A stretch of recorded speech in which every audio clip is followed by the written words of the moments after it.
Cannot wait. The day you take the responsibility of a panchayat chairman, from that day onward, you can't say that after I am trained I will do this or that. So, therefore, the UNDP assistance we are taking under the CDLG project to develop a repository of training materials.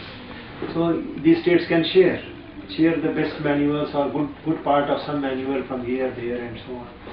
And similarly, we can states need to do the assessment, need assessment, or the capacity assessment. What exactly is required to achieve the training and capacity building task of the PRIs.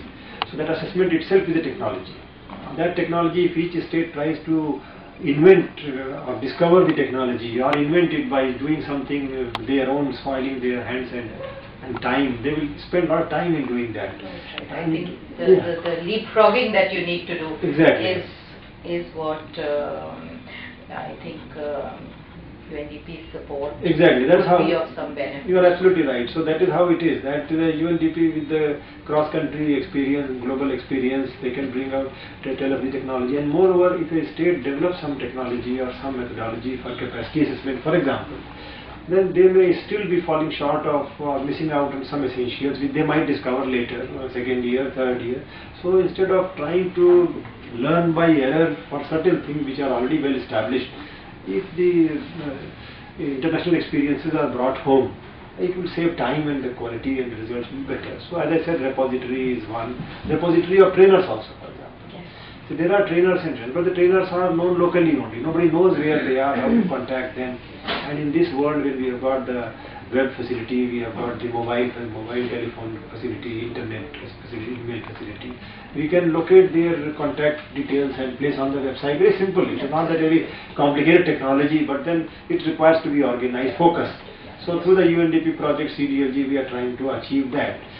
And similar other activities are also there. For example, we want to set up a national resource center, where repository is also a resource center actually. It is nothing but a resource center, but some in physical form also we want to do something. So such are the benefits we want to take from the UNDP project.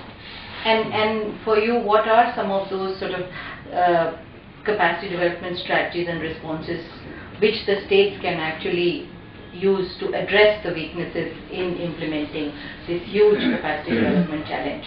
Because of course from your level you're providing this leadership to be able to access this repository, creating this training materials availability and providing this kind of support, but the states also proactively need to address this. And what do you think they should be doing? I mean, so many ideas and innovations that we've discussed with you several times. It would be wonderful to share them with us. Yeah, actually you are absolutely right. The thing is, if you go to fundamentals, it is the states who are the parents of the Panchayati Raj.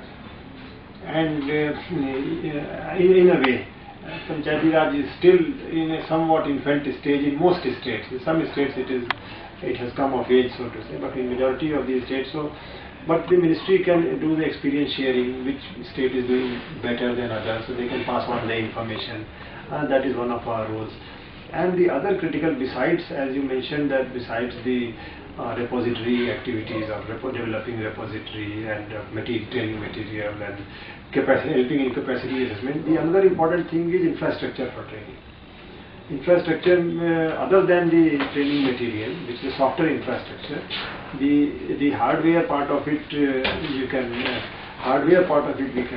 also supplement in terms of buildings, in terms of lecture halls, in terms of library, computer facility, and so on. So for this exactly we are not taking so much of UNDP project help, but how to crystallize those needs, how to assess those needs, and then funding will come from one or the other sources. And as you said, I mean, at this juncture, as you clearly articulated, it's not a strict resource constraint. It's how to effectively use and leverage those resources, I think, that you are looking to do. And capacity to handle the resources. Resources are there, but what is the right capacity and right mindset to utilize those? That is the issue.